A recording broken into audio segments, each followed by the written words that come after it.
نحمده ونستعينه ونستغفره ونعوذ بالله من شرور أنفسنا ومن سيئات أعمالنا من يهده الله فلا مضل له ومن يضلله فلا هادي له وأشهد أن لا إله إلا الله وحده لا شريك له وأشهد أن محمدا عبده ورسوله أما بعد فإن خير الحديث كتاب الله وخير الهدي هدي محمد صلى الله عليه وسلم وشر الأمور محدثاتها وكل محدثة بدعة وكل بدعة ضلالة وكل ضلالة في النار. اللهم صل على محمد وعلى آل محمد كما صليت على إبراهيم وعلى آل إبراهيم إنك حميد مجيد. اللهم بارك على محمد وعلى آل محمد كما باركت على إبراهيم وعلى آل إبراهيم إنك حميد مجيد. قال الله تبارك وتعالى في كلامه المجيد: فأعوذ بالله السميع العليم من الشيطان الرجيم من همزه ونفخه ونفسه. يا أيها الذين آمنوا اتقوا الله حق تقاته ولا تموتن إلا وأنتم مسلمون. يا أيها الناس اتقوا ربكم الذي خلقكم من نفس واحدة وخلق منها زوجها وبث منهما رجالا كثيرا ونساء واتقوا الله الذي تساءلون به والأرحام إن الله كان عليكم رقيبا. يا أيها الذين آمنوا اتقوا الله وقولوا قولا سديدا يصلح لكم أعمالكم ويغفر لكم ذنوبكم ومن يطع الله ورسوله فقد فاز فوزا عظيما. رب اشرح لي صدري ويسر لي أمري واحلل عقدة من لساني يفقهوا قولي. اللهم انفعنا بما علمتنا وعلمنا ما ينفعنا وزدنا علما. وقال تعالى في مقام آخر: وإذا قيل لهم آمنوا كما آمن الناس قالوا أنؤمن كما آمن السفهاء ألا إنهم هم السفهاء ولكن لا يعلمون. وقال النبي صلى الله عليه وسلم: وإذا ذكر أصحابي فأمسكوا. وفي حديث آخر: لا تسبوا أصحابي فوالذي نفسي بيدي لو أن أحدهم أنفق مثل أحد ذهبا ما بلغ مد أحدهم ولا نصيفه.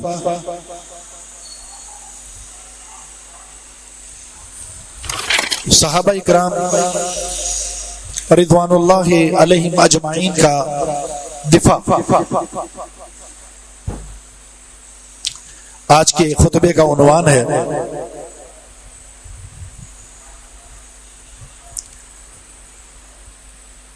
اس بات میں کوئی شک نہیں، جس دن محمد الرسول اللہ صلی اللہ علیہ وسلم نے اللہ رب العزت کا پیغام لوگوں کے سامنے رکھا،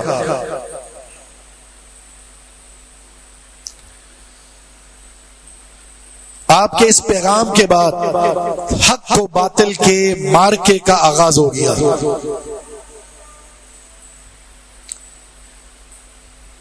تین گروہ بن گئے۔ ایک گروہ وہ تھا جو آپ کی بات پر لبیک و سعدئی کہنے لگا،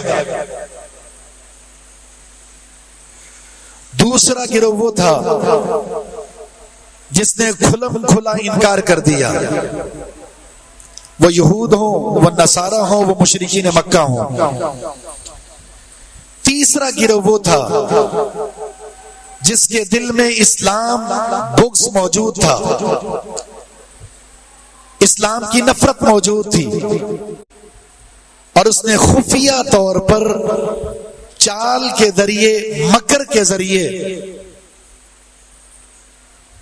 اسلام دشمنی کو دل میں بٹھا کر، اسلام کا لبادہ اوڑھ کر، منافقت کی چادر اوڑھ کر اللہ کے رسول اور دین اسلام کو نقصان پہنچانے کی کوشش کی۔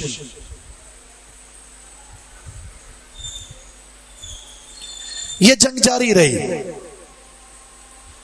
پہلا حربہ یہ تھا کہ رسول اللہ صلی اللہ علیہ وسلم کی شخصیت ہی کو ختم کر دیا جائے، نہ آپ ہوں گے نہ یہ مسائل ہوں گے۔ واللہ یعصمک من الناس انا کفیناک المستہزئین، اللہ نے آپ کا تحفظ کیا،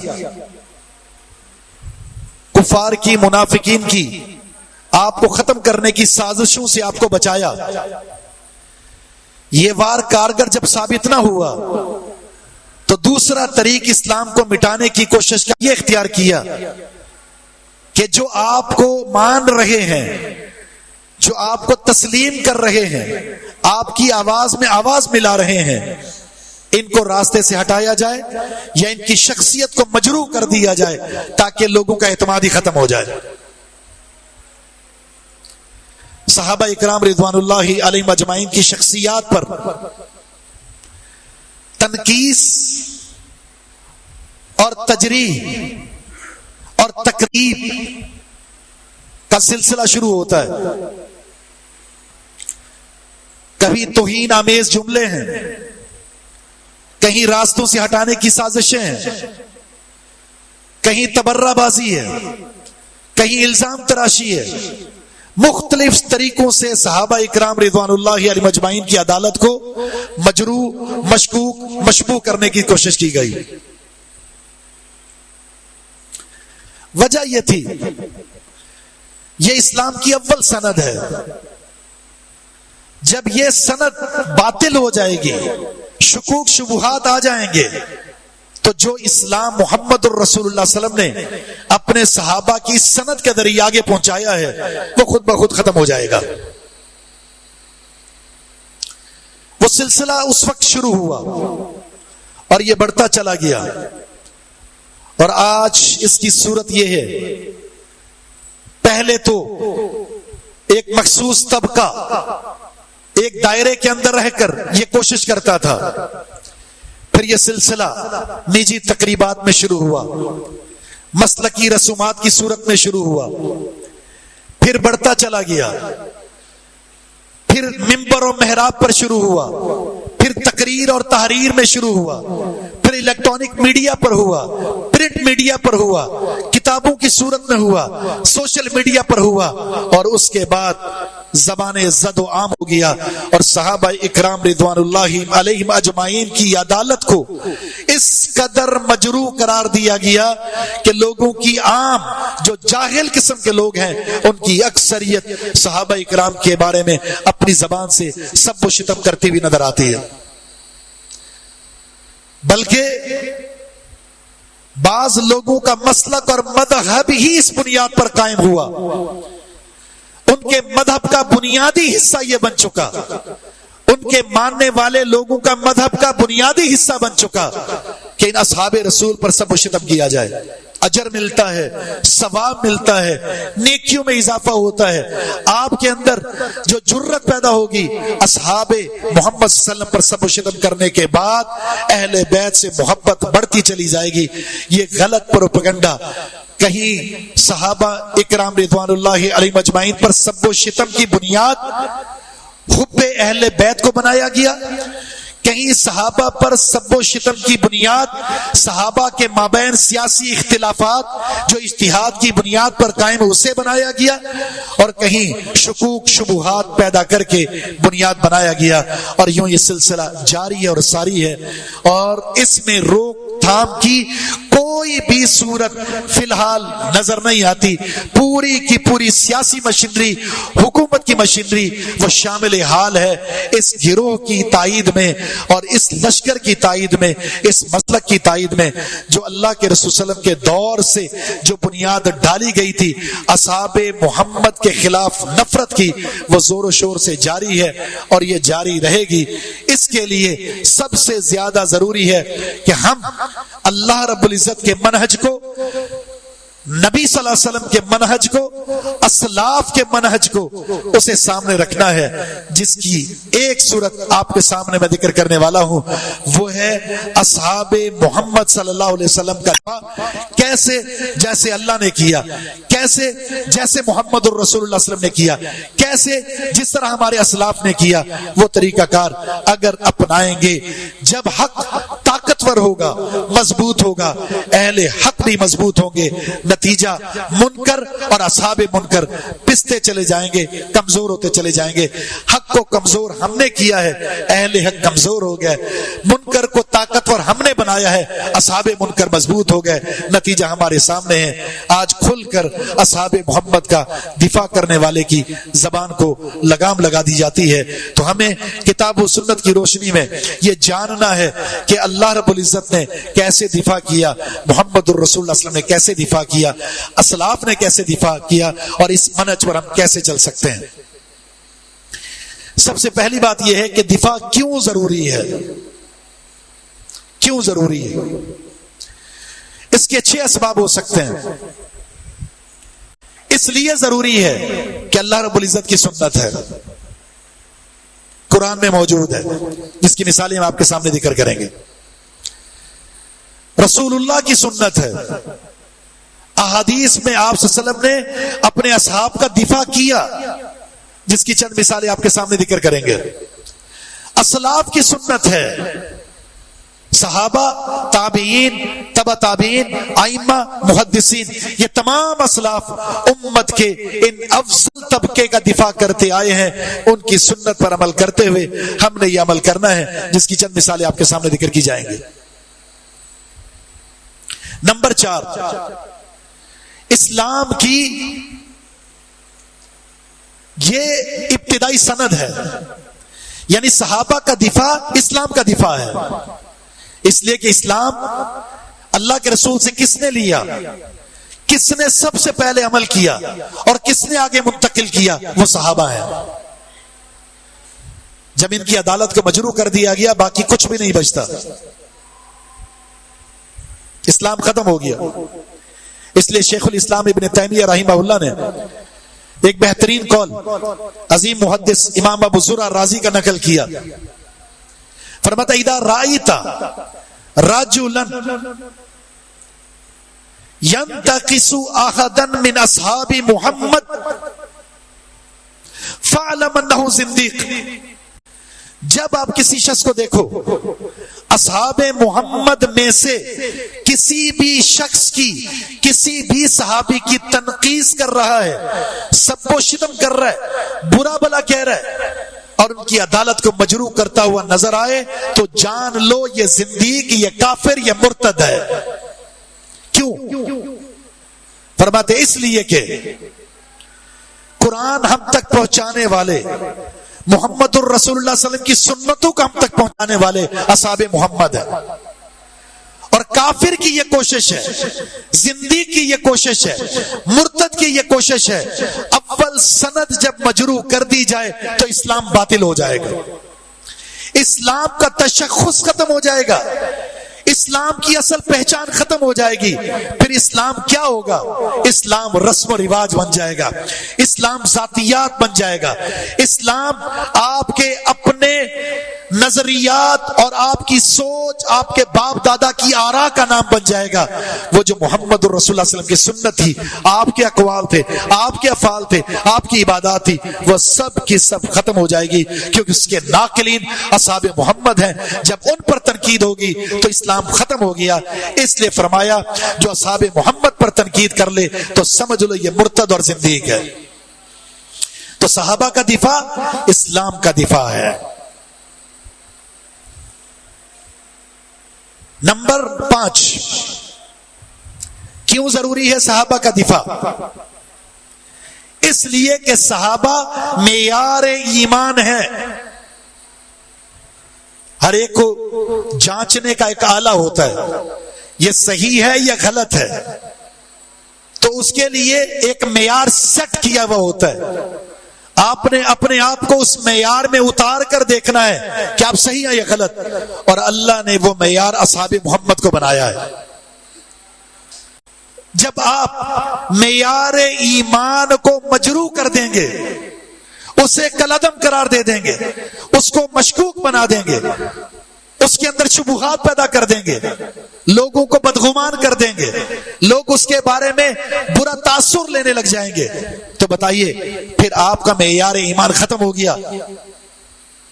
تو معیار ایمان صحابہ ہے، تو ایمان اور معیار ایمان کا دفاع صحابہ کا دفاع ہے.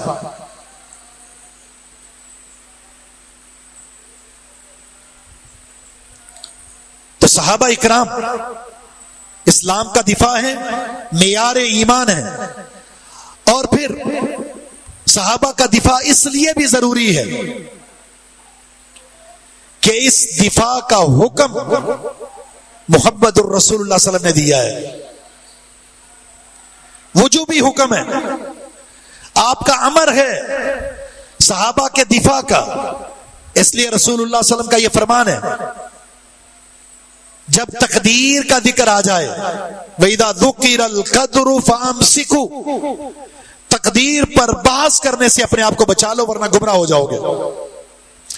وَإِذَا ذُكِرَ النُّجُومُ، جب ستاروں کا تذکرہ ہے تو شرعی علم کے علاوہ ستاروں کے بارے میں بحث کرنا یہ تمہارے ایمان کو ختم کر دے گا. فرمایا وَإِذَا ذُكِرَ أَصْحَابِي فَأَمْسِكُوا، جب میرے صحابہ کا ذکر آ جائے اپنی زبان کو بند کر لینا، اپنی زبان کو روک لینا، انہیں چپ کرا دو.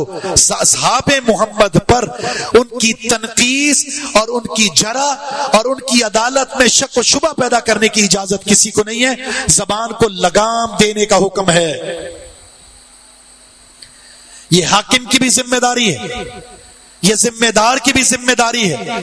جس جگہ پر، جس افراد میں، جس جماعت میں اصحاب محمد پر تنقیص کا سلسلہ جاری ہو، ان کی زبان کو کھینچ لیا جائے، انہیں اس کی کوئی اجازت نہیں ہونی چاہیے. یہ امر ہے محمد الرسول اللہ صلی اللہ علیہ وسلم کا.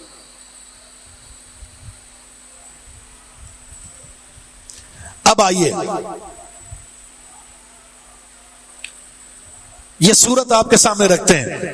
اللہ نے، رسول اللہ نے اور اسلاف نے کیسے دفاع کیا، اور پھر صحابہ کی گستاخی کرنے والے نشان عبرت کیسے بنے. سورہ بقرہ آیت نمبر 13، وَإِذَا قِيلَ لَهُمْ آمِنُوا كَمَا آمَنَ النَّاسُ قَالُوا أَنُؤْمِنُ كَمَا آمَنَ السُّفَهَاءُ أَلَا إِنَّهُمْ هُمُ السُّفَهَاءُ وَلَكِنْ لَا يَعْلَمُونَ. اللہ رب العزت نے سورہ بقرہ کے شروع میں 3 گروہوں کا ذکر کیا: متقین، کفار اور منافقین. 3 گروہ ذکر کرنے کے بعد انجام بھی ذکر کیا، اور آئیڈیل ہر فرد کے لیے، ہر جماعت کے لیے، ہر قوم کے لیے، ہر قبیلے کے لیے، ہر مسلک کے لیے اپنے ایمان کے لیے آئیڈیل شخصیات بطور نمونہ کے جسے پیش کیا، وہ پہلا گروہ اصحاب تقوی، متقین، اہل ایمان، مفلحون اصحاب محمد پیش کرتے ہوئے کیا فرمایا؟ جب بھی ان لوگوں سے کہا گیا آمینو، ایمان لاؤ، کما آمن الناس، جس طرح یہ لوگ ایمان لائے ہیں محمد الرسول اللہ صلی اللہ علیہ وسلم پر، کون؟ اصحاب محمد۔ کفار نے کیا کہا؟ ابتدا کی بات ہے، اصحاب محمد کے بارے میں کافروں نے کیا کہا؟ انؤمن کما آمن السفہاء، کیا ہم ویسے ایمان لائیں جس طرح یہ بے وقوف ایمان لائے ہیں؟ یہ سب سے پہلا تبصرہ قرآن میں نقل ہوا ہے، کفار کا بے وقوف قرار دیا، احمق اور جاہل قرار دیا، کس نے؟ کفار نے۔ کس کو؟ اصحاب محمد کو۔ جواب کس نے دیا؟ اللہ رب العزت نے۔ کہاں؟ قرآن میں سورہ بقرہ کی اسی آیت میں، اور کیسے؟ تاکیدات کے ذریعے، اور یہ جواب قیامت تک پڑھا جائے گا، اور یہ جواب دینے کے ساتھ ساتھ الفاظ کا استعمال یہ بتا دیا گیا، جب بھی صحابہ کا تذکرہ ہوگا، جب بھی صحابہ کا بیان ہوگا، ایک جماعت وہ ہوگی جو انہیں آئیڈیل کے طور پر پیش کرے گی، اور ایک جماعت ضرور ایسی ہوگی جو صحابہ پر تنقید کرے گی، اور اس کا جواب اللہ نے قرآن میں یہ بیان کر دیا ہے۔ جو بھی جماعت صحابہ پر تان کرے گی اس کا جواب اللہ نے قرآن میں دے دیا، الا انہم ہم السفہاء ولکن لا یعلمون۔ یہ تاکیدات ہیں، الا حرف تنبیہ ہے، متوجہ کیا جا رہا ہے، خبردار، آگاہ رہو۔ ہم جواب دیتے ہیں آپ کو، انا یہ حروف مشبہ بالفعل میں یقین اور تاکید کے لیے استعمال ہوتا ہے، پھر درمیان میں ہم اللہ لے کر آیا ہے، انہم ہم السفہاء، کیونکہ عربی کا ایک اسلوب ہے، جب بھی خبر معرف باللام ہوتی ہے تو ضمیر فصل لائی جاتی ہے تاکید کے لیے، تو حرف تنبیہ انا کی تاکید، اور پھر ضمیر فصل جس کا معنی ہے خبردار، یقیناً یقیناً بے وقوف وہ لوگ ہیں جو صحابہ کو بے وقوف کہہ رہے ہیں۔ اور پھر آگے ایک اور بات کی، وَلَكِنْ لَا يَعْلَمُونَ، ان بے وقوفوں کو یہ بھی پتا نہیں ہے کہ یہ بے وقوف ہیں۔ گدھے کا تھوڑی پتا ہوتا ہے کہ وہ گدھا ہے، جاہل کو یہ پتا نہیں ہوتا کہ وہ جاہل ہے، نشائی کو یہ پتا نہیں ہوتا کہ وہ نشے میں ہے، بے وقوف کو کیسے پتا ہوگا کہ وہ بے وقوفی کر رہا ہے؟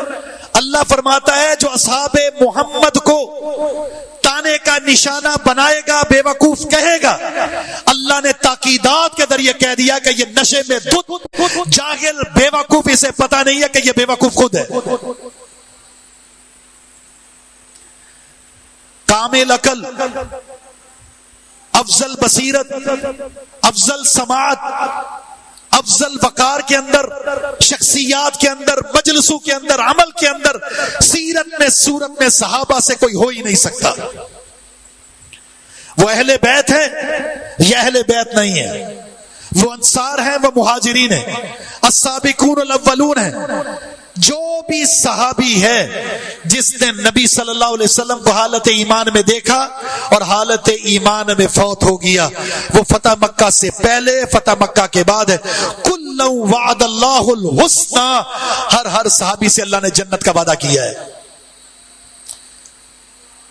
کوئی کہتا ہے اسے رضی اللہ عنہ نہیں کہہ سکتے، کوئی اٹھتا ہے بھنگی چرسی جاہل یہ کہتا ہے کہ یہ لائق تکریم نہیں ہے، کوئی اٹھتا ہے اور یہ کھڑا ہوتا ہے کہ یہ تو جہنمی ہے، کوئی اٹھتا ہے اور کہتا ہے کہ یہ سارے مرتد ہو گئے تھے، کوئی اٹھتا ہے اور کہتا ہے کہ اس نے فلاں کام کر دیا، فلاں کام کر دیا۔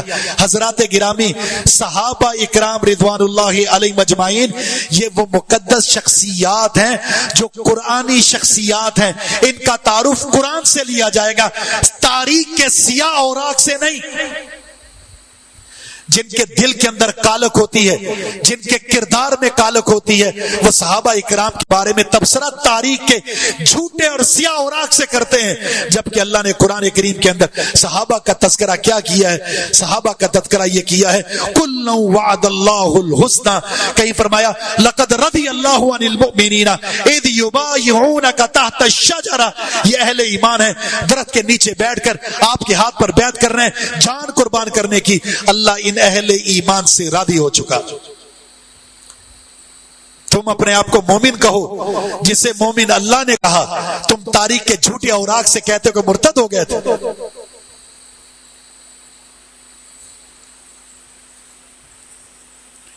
یہ اللہ نے دفاع کیا۔ اصول سمجھ گئے؟ صحابہ پر تبصرہ کرنے والا بے وقوف ہے، اور یہ بے وقوف قیامت تک رہیں گے، اس لیے کہ اس کا جواب بھی قیامت تک ہے۔ دفاع کس نے کیا؟ محمد الرسول اللہ صلی اللہ علیہ وسلم نے۔ بے وقوف کو یہ بتاؤ کہ تم بے وقوف ہو، جاہل کو یہ بتاؤ کہ تم جاہل ہو۔ جس کا دفاع اللہ نے کیا، اس کا دفاع کرنا ہر مومن، مرد، عورت، بچے، ہر بزرگ پر فرض ہے، کیونکہ یہ میرے رب کی سنت ہے۔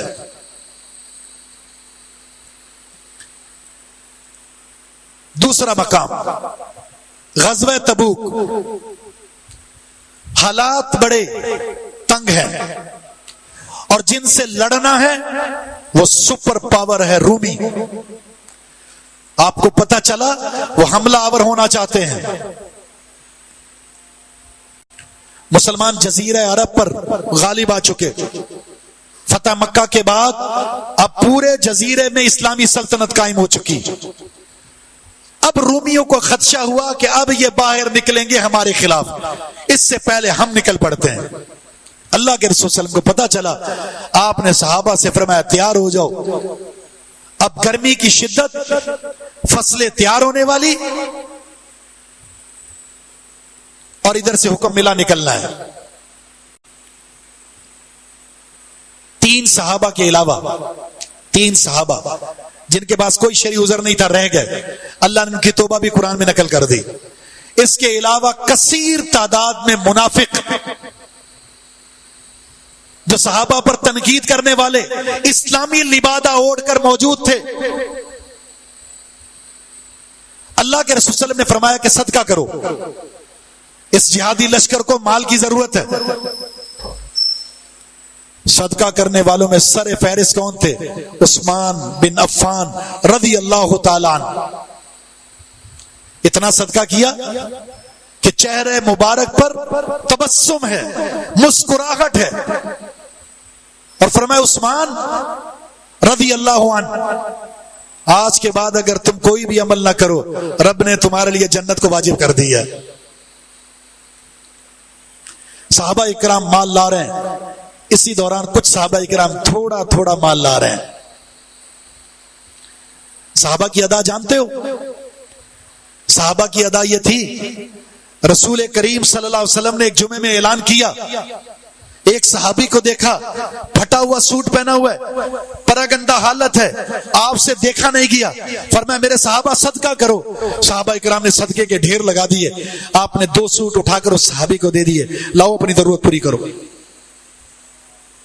اگلا جمعہ آیا، پھر اعلان کیا، وہی صحابی اٹھے، اپنے گھر جاتے ہیں، جو ایک سوٹ ایکسٹرا پڑا ہوا تھا، جو پچھلے جمعے صدقہ اللہ کے رسول نے دیا تھا، وہ لے کر آتے ہیں اور لا کر اللہ کے رسول صلی اللہ علیہ وسلم کے سامنے پیش کر دیتے۔ دنیا سے کوئی لگاؤ ہی نہیں، دنیا سے کوئی محبت نہیں۔ کفار نے اسی لیے تو بے وقوف کہا تھا، جو چیز نظر نہیں آ رہی اس کے لیے گھر بار چھوڑ دیے، بیوی بچے چھوڑ دیے، اپنا کاروبار چھوڑ دیا اس نبی کی بات پر۔ یہ تو بے وقوفی ہے۔ تو اللہ نے فرمایا بے وقوفی یہ نہیں، بے وقوفی یہ ہے کہ دنیا کی عارضی فوائد کے لیے آخرت کو قربان کر دیا جائے۔ تو آپ نے فرمایا میرے صحابی اٹھاؤ، یہ صدقہ تمہیں جو دیا ہے تمہاری ضرورت پوری کر لو۔ کوئی آپ کی بات کو سن کر جاتا کہ اللہ کے رسول صلی اللہ علیہ وسلم نے صدقے کا حکم دیا، میرے پاس کچھ نہیں، پریشان ہو جاتا کیسے عمل کروں، کلہاڑی اٹھاتے وہ صحابی اور رسی اٹھاتے جنگل میں چلے جاتے۔ لکڑیاں کاٹتے، گٹھی بناتے، کمر پر ڈالتے، بازار میں آتے، اسے بیچتے، جو چند سکے یا جو یا اشرفیاں ملتی، اللہ کے رسول کو آ کر دیکھ کر کہتے اللہ کے رسول آپ نے صدقے کا حکم دیا، یہ میرا حصہ بھی رکھ لیجیے۔ یہ تھے اصحاب محمد۔ تو جب غزوہ تبوک میں اعلان ہوا تو کوئی بہت زیادہ مال لا رہا ہے، کوئی بہت کم مال لا رہا ہے۔ اب منافقین نہ کم دینے والوں میں ہیں نہ زیادہ دینے والوں میں ہیں، اور انہیں بیٹھے بیٹھے نہ جہاد میں جانا ہے، نہ دل میں اسلام ہے، نہ صدقہ زیادہ کرنا ہے نہ کم کرنا ہے، تو صرف ایک ہی چیز آتی ہے، اور وہ کیا ہے؟ صرف ایک چیز، نہ نماز ہے، نہ قرآن ہے، نہ محمد صلی اللہ علیہ وسلم کی احادیث ہے، تو کیا ہے پھر؟ صرف ایک چیز، ایک مشن، وہ اصحاب محمد پر تنقید ہے۔ اللہ نے وہ نقل کر دی، الذین یلمزون المتطوعین فی الصدقات والذین لا یجدون الا جہدہم فیسخرون منہم سخر اللہ منہم ولہم عذاب علیم۔ فرمائیے منافق یہ وہ لوگ ہیں، اگر ان صحابہ میں سے کوئی زیادہ مال لے کر آتا ہے اس پر تبصرہ کرتے ہوئے کہتے ہیں یہ تو ریاکار ہے، یہ تو دکھلاوے کے لیے کر رہا ہے، اسے تو شہرت چاہیے۔ اور اگر کوئی صحابی تھوڑا سا مال لے کر آتا اس کے بارے میں تبصرہ کیا کرتا؟ اللہ غنی ہے، اللہ کو اس فقیر کے مال کی کوئی ضرورت نہیں ہے۔ بیٹھے تبصرہ کر رہے ہیں، مجلسیں سجا کر غریب صحابہ پر بھی تنقید ہے، امیر صحابہ پر بھی تنقید ہے، سخاوت کرنے والوں پر بھی تنقید ہے، تھوڑا مال لانے والوں پر بھی تنقید ہے۔ ان منافقین کی تنقید سے صحابہ اکرام کی شخصیات نہ اس وقت محفوظ تھی، نہ اب محفوظ ہے، نہ محفوظ ہوں گی۔ ان کے مقدر میں صرف یہی ہے، اس لیے کہ اللہ یہ چاہتا ہے اس دنیا میں بھی ذلیل ہوں اور آخرت میں بھی ذلیل ہوں۔ سخیر اللہ، فرمائے یہ صحابہ کا مذاق اڑاتے ہیں، یہ صحابہ کا استہزاء کرتے ہیں، اللہ رب العزت ان کے استہزاء کا انہیں جواب ضرور دے گا۔ وَلَهُمْ عَذَابٌ عَلِيمٌ، اور ان کے لیے دردناک عذاب ہے۔ ان ظالموں کو ان کے انجام تک رب العالمین ضرور پہنچائے گا، دنیا میں بھی ذلیل کرے گا اور آخرت میں بھی ذلیل، کیونکہ صحابہ کا دشمن وہ کبھی بھی عزت کی زندگی نہیں گزار سکتا۔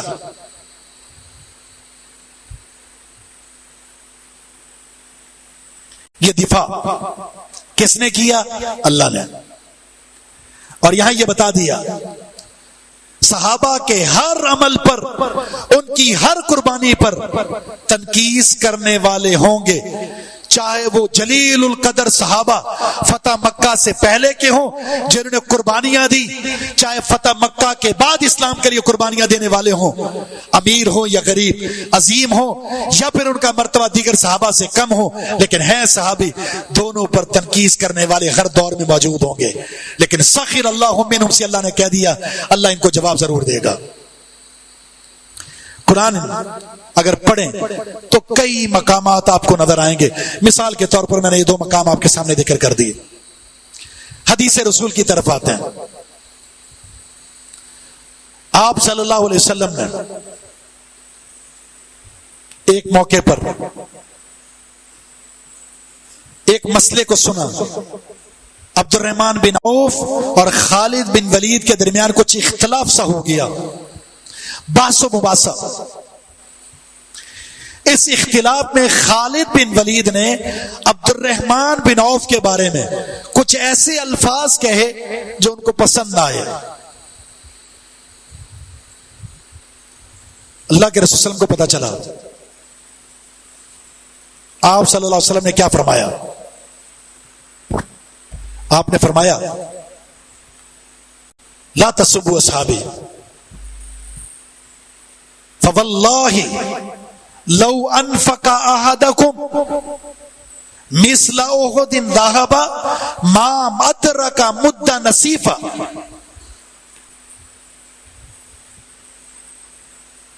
ولا ما ادرک مد احد ولا نصیفا۔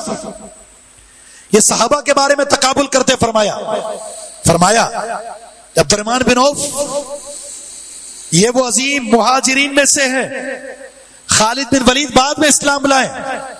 فرمایا خالد تم میں سے اگر کوئی شخص اللہ کی راہ میں احد پہاڑ سونے کا خرچ کر دے. اپنے صحابی سے کہہ رہے ہیں سیف اللہ خالد بن ولید، اگر تم میں سے کوئی اللہ کی راہ میں احد پہاڑ سونے کا خرچ کر دے تو میرے یہ صحابی عبد الرحمن بن عوف، اگر اس نے ایک مٹھی جو کی اللہ کی راہ میں خرچ کی ہے یا آدھی، تم اس کے اجر کو نہیں پہنچ سکتے. یہ صحابہ کا آپس میں تقابل ہے. ایک عمومی روایت ہے جس میں آپ نے فرمایا قسم ہے اس ذات کی جس کے ہاتھ میں میری جان ہے، اگر کوئی شخص احد پہاڑ خرچ کر لے تو صحابہ کے اللہ کی راہ میں دیے ہوئے ایک مٹھی جو یا آدھی مٹھی اس کے برابر نہیں ہو سکتے. یہاں پتہ چلا یہ صحابہ کے بیچ ہے. جب ایک صحابی دوسرے صحابی سے اتنی افضلیت رکھتا ہے دونوں عظیم لیکن تفاوت اتنا، تو ہماری کیا مجال ہے کہ ان کے ساتھ نسبت ہو. کوئی زمین پر چرنے والے ایک انسان کی کیا نسبت آسمان پر ثریا ستارے کے ساتھ؟ میرا عمل، میری ساری زندگی کے سجدے، ساری زندگی کی عبادت تقوی کی اعلیٰ مثال بھی بن جاؤں اور مسجد کے اندر اٹھنا بچھونا بنا لوں اور ساری زندگی ایک بھی نافرمانی نہ کروں، اللہ کی قسم وہ صحابی جس نے ایک لمحہ محمد الرسول اللہ صلی اللہ علیہ وسلم کے ساتھ گزارا ہے، میری ساری زندگی کی عبادت اس کے برابر نہیں ہو سکتی. کس منہ سے صحابی پر تنقید کر سکتا ہوں؟ کس زبان سے صحابی کے بارے میں تبرہ کر سکتا ہوں؟ کس زبان سے صحابی کے بارے میں مذمت کے الفاظ ادا کر سکتا ہوں؟ اس لیے کہ کوئی نسبت ہی نہیں بنتی، کوئی تقابل ہی نہیں ہے. ہم اگر اپنی شکلوں کو دیکھیں، اپنے عمل کو دیکھیں تو یقین جانیں جو کردار اللہ نے پیش کیا، جو عمل اللہ نے قرآن میں پیش کیا، جو محمد الرسول اللہ صلی اللہ علیہ وسلم نے کر کے دکھایا، جو صحابہ نے قربانیاں دی، اس کا عشر عشیر کیا پاؤں کی خاک کے برابر بھی نظر نہیں آئے گا. اور تبصرہ کرنے چلے ہیں کس پر؟ امت کی افضل تقوی پر. کون؟ 1450 سال بعد ایسے افراد جن کو اپنی نسل کا پتہ نہیں، اپنے ایمان کا پتہ نہیں، بلکہ ان کا ایمان کتاب و سنت کے معیار کے مطابق ہی نہیں، اور وہ تبصرہ کس پر کر رہے ہیں؟ اصحاب محمد پر. تو اس کو روکے گا کون؟ یہ ریاست کی ذمہ داری ہے، وہ اپنا کام کرے، اور ہماری ذمہ داری ہے اصحاب محمد کے کردار کو، گفتار کو، سیرت کو، صورت کو، منہج کو، عقیدے کو، قربانیوں کو، اور ان کے اعمال اور کارناموں کو جو آپ کے ساتھ اور دین کے لیے انہوں نے پیش کیے، انہیں امت کے سامنے اجاگر کرتے رہیں. اپنی نسلوں کو، اپنے بچوں کو، اپنے خاندان کو ان کے ناموں سے متعارف کروائیں، ان کے کاموں سے متعارف کروائیں، ان جیسے اعمال کرنے کی کوشش کریں. جب یہ عملی طور پر ہر گھر کے اندر سے یہ کام ہوگا تو یہ فتنہ ختم ہوگا. اس فتنے کا کلا کما ہو سکتا ہے، ورنہ ممکن نہیں.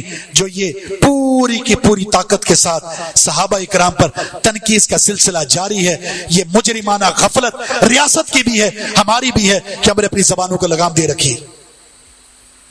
اصولی طور پر بات کریں، ادلہ کے ساتھ بات کریں. آپ صلی اللہ علیہ وسلم نے کیا فرمایا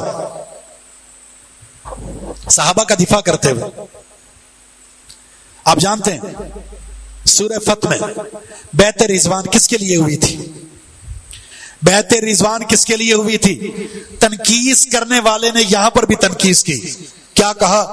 عثمان رضی اللہ تعالیٰ عنہ بیعت رضوان میں موجود ہی نہیں تھے.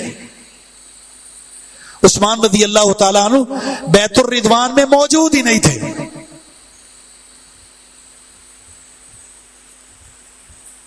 اس بات کے کرنے والے کے بارے میں وہی بات کہی جائے گی جو سورہ بقرہ کے شروع میں، بے وقوفوں کو یہ بھی پتا نہیں ہے کہ وہ بے وقوف ہیں.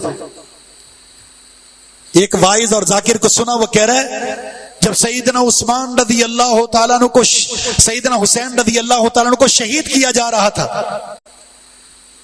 کہاں تھے یہ خلفاء؟ کہاں تھے ابو بکر اور عمر؟ طاقتور 22 لاکھ مربع زمین پر حکومت کرنے والے کہاں چلے گئے تھے؟ اس بات کو کرنے والا، اس کے بارے میں وہی بات کی جائے گی، الا انہم هم السفہاء ولکن لا یعلمون. ان بے وقوفوں کو پتہ بھی نہیں ہے کہ بے وقوف. صحابہ کی شہادت کے بعد، ان کے جانے کے بعد ایک عرصہ کے بعد یہ واقعہ ہوا جہاں خلفائے راشدین کے عشرہ مبشرہ میں سے کوئی بھی نہیں۔ آپ کہہ رہے ہیں وہ کہاں تھے؟ سیدنا عثمان کے بارے میں بیعت الرضوان ہو رہی ہے، اللہ کے رسول نے خود اور صحابہ اکرام نے آپ صلی اللہ علیہ وسلم کے ہاتھ پر ہاتھ رکھ کر کہا ہم سب جان دینے کے لیے تیار ہیں۔ کس کے لیے؟ عثمان رضی اللہ تعالیٰ عنہ کی شہادت کا بدلہ لینے کے لیے۔ جب پتا چلا اللہ کے رسول کے یہ جلیل القدر صحابی عثمان بن عفان آپ کے سفیر، اس کو مکہ میں شہید کر دیا گیا، تو آپ نے انتقام لینے کے لیے ان 69 صحابہ سے جان قربان کرنے کی بیعت لی، اور سب نے جان دینے کے لیے بیعت کی۔ اور ان میں کون شامل ہیں؟ محمد الرسول اللہ صلی اللہ علیہ وسلم۔ آپ اپنے صحابہ کے دفاع کے لیے خود بھی اور صحابہ کو بھی جان دینے کے لیے تیار کر رہے ہیں، بیعت لے رہے ہیں، اور تنقید کرنے والا تنقید کر رہا ہے۔ مستدرک حاکم کی روایت ہے، رسول اللہ صلی اللہ علیہ وسلم فرماتے ہیں ان اللہ اختارنی واختار علی اصحابی، اللہ نے مجھے چنا اور میرے لیے اصحاب کو چنا۔ فجعل منہم وزراء وانصارا واسحارا، اللہ نے ان میں کچھ میرے مشیر اور وزیر بنائے، کچھ میرے انصار بنا دیے، کچھ میرے سسرالی اور دامادی بنا دیے۔ فمن سب منہم، جس نے بھی ان میں سے کسی پر بھی سب و شتم کیا، فعلیہ لعنت اللہ والملائکۃ والناس اجمعین لا یقبل اللہ منہ یوم القیامت صرفا ولا عدلا، جس نے بھی ان میں سے کسی پر سب و شتم کیا اس پر اللہ کی بھی لعنت، فرشتوں کی بھی لعنت، پوری انسانیت کی لعنت، اور اللہ تعالیٰ ان کے کسی بھی عمل کو قبول نہیں کرے گا قیامت کے دن، نہ نفلی نہ فردی۔ تو یہ دفاع سیدہ جابر رضی اللہ عنہ فرماتے ہیں سیدہ عائشہ صدیقہ رضی اللہ عنہا سے کہا گیا لوگ اصحاب محمد کو سب و شتم کا نشانہ بنا رہے ہیں، ابو بکر اور عمر کو بھی نہیں چھوڑا۔ تو سیدہ عائشہ نے بڑا زبردست جواب دیا، فرمایا اللہ اس بات کو پسند کرتا ہے، یہ شخصیات چلی گئی، عمل منقطع ہو گیا، لیکن اللہ چاہتا ہے کہ ان کا اجر منقطع نہ ہو۔ ان کے دشمن پیدا کر دیے، سب و شتم کا نشانہ بناتے رہیں گے، اور اللہ ان کے اجر میں اضافہ کرتا رہے گا۔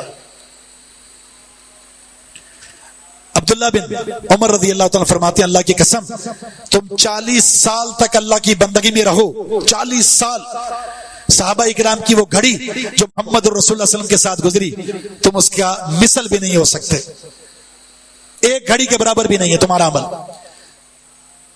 سعید بن زید کہتے ہیں پوری عمر نوح کی عمر مل جائے، نوح علیہ الصلوۃ والسلام کی، عمل کر لو، ایک گھڑی صحابہ کی جو اللہ کے رسول کے ساتھ گزری ہے اس کے برابر نہیں ہو سکتی۔ مختصر یہ قصہ بیان کر کے اپنی بات کو ختم کرتا ہوں۔ گستاخی رسول نشان عبرت بن جائے گا۔ سعد بن ابی وقاص کی شکایت عمر رضی اللہ تعالیٰ عنہ کو کوفیوں نے کی کہ یہ خود جہاد نہیں کرتے، عدل نہیں کرتے، اور نماز سنت کے مطابق نہیں پڑھاتے۔ یہ 3 شکایتیں آئے۔ سیدنا عمر نے سعد بن ابی وقاص کو معزول کر کے واپس بلا لیا، اور عمار رضی اللہ تعالیٰ عنہ کو گورنر مقرر کر دیا کوفہ کا۔ بلایا، آپ کی یہ 3 شکایتیں آئی ہیں، صفائی پیش کیجئے۔ تینوں کا جواب دیا۔ نماز، فرما اللہ کی قسم محمد الرسول اللہ صلی اللہ علیہ وسلم کو جیسے نماز پڑھتے ہوئے دیکھا ہے نا، کبھی بھی اس نماز میں کمی نہیں کی۔ سیدنا عمر نے جواب سنا، تسلی ہوئی، فرما مجھے کسی گواہی کی ضرورت نہیں ہے، مجھے یقین تھا۔ پھر کچھ لوگوں کو سعد کے ساتھ بھیجا، جاؤ کوفہ کا چکر لگاؤ، لوگوں کی رائے لو ان کے بارے میں۔ ہر مسجد میں گئے، سب نے سعد بن ابی وقاص کے بارے میں فرمایا کہ بہترین انسان، عادل، مجاہد، متبع سنت۔ ایک مسجد بنی ابس میں پہنچے، وہاں ایک شخص کھڑا ہوا، اسامہ ابو سعدہ، اس نے کہا اللہ کی قسم یہ شخص سنت کے مطابق نماز نہیں پڑھاتا، اللہ کی قسم جہاد نہیں کرتا، اللہ کی قسم عدل نہیں کرتا۔ سیدنا سعد نے کہا اگر تو سچا ہے میں اللہ سے دعا کرتا ہوں، اے اللہ اس کی عمر کو لمبا کر دے، اے اللہ فقر و فاقے میں مبتلا کر دے، اے اللہ اسے فتنے میں مبتلا کر دے۔ کیا ہوا؟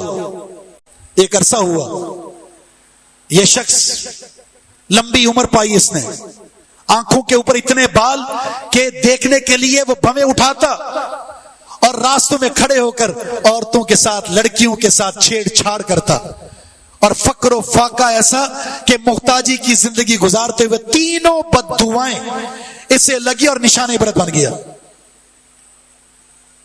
سعید بن زید، اس کی شکایت ایک عورت فروا نے کی مروان بن حکم کو کہ اس نے میری زمین پر قبضہ کیا ہے۔ عظیم صحابی، زمین پر قبضہ کیا۔ مروان نے بلا لیا، تمہاری شکایت آئی ہے کہ تم نے اس خاتون کی زمین پر قبضہ کیا۔ سعید بن جبیر رضی اللہ تعالیٰ نے زبردست جواب دیا۔ سعید رضی اللہ تعالیٰ فرماتے ہیں، اللہ کی قسم اس حدیث کو سننے کے بعد کیا میں یہ جسارت کر سکتا ہوں کسی کی زمین پر قبضہ کروں؟ کون سی حدیث؟ مروان نے کہا کون سی حدیث؟ فرمایا یہ حدیث جس میں اللہ کے رسول نے فرمایا اگر کسی نے ایک بالش کسی کی جگہ پر قبضہ کیا، اللہ 7 زمینوں کا توق بنا کر اس کی گردن میں لٹکا دے گا۔ بتاؤ تم، میں اس حدیث کو سننے کے بعد کسی کی زمین پر قبضہ کر سکتا ہوں؟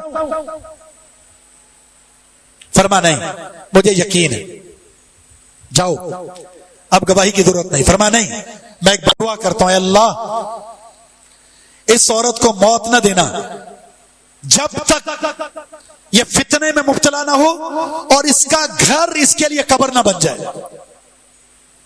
ایسا ہی ہوا،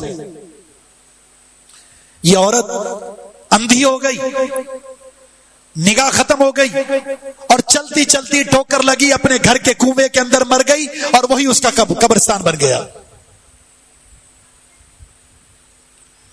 اور آخری بات ضروری ہے یہ بتانا تاکہ ہم اس موضوع کو حساسیت کے ساتھ دیکھیں۔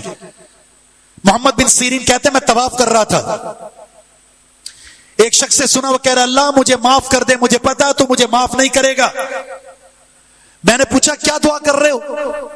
یہ کو دعا کرنے والی ہے؟ اس نے کہا ہاں، میں نے عزم کیا تھا کہ میں نے عثمان بن عفان کو تھپڑ مارنا ہے رضی اللہ عنہ، جب تک وہ زندہ رہے مجھے موقع نہیں مل سکا، لیکن جب وہ فوت ہوئے شہید کر دیے گئے، ان کے جنازے پر لوگ آ رہے تھے، دیکھ رہے تھے چادر اٹھا اٹھا کر، میں پہنچا، مجھے موقع ملا، میں نے چادر ہٹائی اور میں نے تھپڑ رسید کر دیا ان کے چہرے پر۔ اللہ کی قسم اس کے بعد میرا یہ ہاتھ سوکھ گیا، اس کے بعد یہ ہاتھ اٹھا ہی نہیں۔ سیدنا محمد بن سیرین کہتے ہیں میں نے اس کا کپڑا ہٹا کر دیکھا، یہ سوکھی ہوئی اس کا بازو سوکھا ہوا میں نے دیکھا۔ واقعتاً اس انسان کی بدبختی کہ صحابی رسول پر اس نے یہ حرکت کی، رب العالمین اس کے ہاتھ کو چھل نہیں کر دی۔ حضرات گرامی، صحابہ ہمارے لیے محبتوں کا مرکز ہیں، ہمارے ایمان کا جز ہے۔ ان سے محبت، رسول اللہ سے محبت، رسول اللہ سے محبت، اللہ سے محبت، صحابہ سے نفرت، رسول اللہ سے نفرت، اور رسول اللہ سے نفرت، اللہ سے نفرت۔ یہ آسمان کے وہ چمکتے ہوئے ستارے ہیں جن کے بغیر ایمان کوئی حیثیت نہیں رکھتا۔ جس کے دل میں صحابہ کا ایمان ہے وہ مومن ہے، جس کے دل میں صحابہ کی محبت ہے وہ مومن ہے، جس کے دل میں صحابہ کی محبت نہیں ہے اس کے دل میں ایمان بھی نہیں ہے۔ تو صحابہ سے محبت ان کے دفاع کے ساتھ مشروط ہے۔ تو آئیے صحابہ کی سیرت کو سمجھیں، صورت کو سمجھیں، کردار کو، اعمال کو، اخلاق کو، قربانیوں کو اجاگر کریں، اپنے بچوں کے نام صحابہ کے نام پر رکھیں، اہل بیت کے نام پر رکھیں، ان کی محبتوں کو اجاگر کریں، ان کے صحیح واقعات بیان کریں، تاریخ سیاہ اوراق کو مٹانے کی کوشش کریں اور قرآن کے ذریعے صحابہ کی شخصیات کو زندہ کریں۔ اللہ تعالیٰ ہمیں توفیق عطا فرما دے۔ رب العالمین ہم سب کو، ہمارے ذمہ داران کو، ہماری ریاست کو، ہمارے حکمرانوں کو صحابہ اکرام سے سچی محبت کرنے کی توفیق عطا فرما دے۔ ریاست کا امن صحابہ کے دفاع کے ساتھ ہے، ریاست کا امن صحابہ کی محبت کے ساتھ ہے، اور اللہ تعالیٰ ان محبتوں کو پھیلانے کے لیے توفیق عطا فرما دے۔ وما توفیق الا باللہ، وآخر دعوانا الحمدللہ رب العالمین۔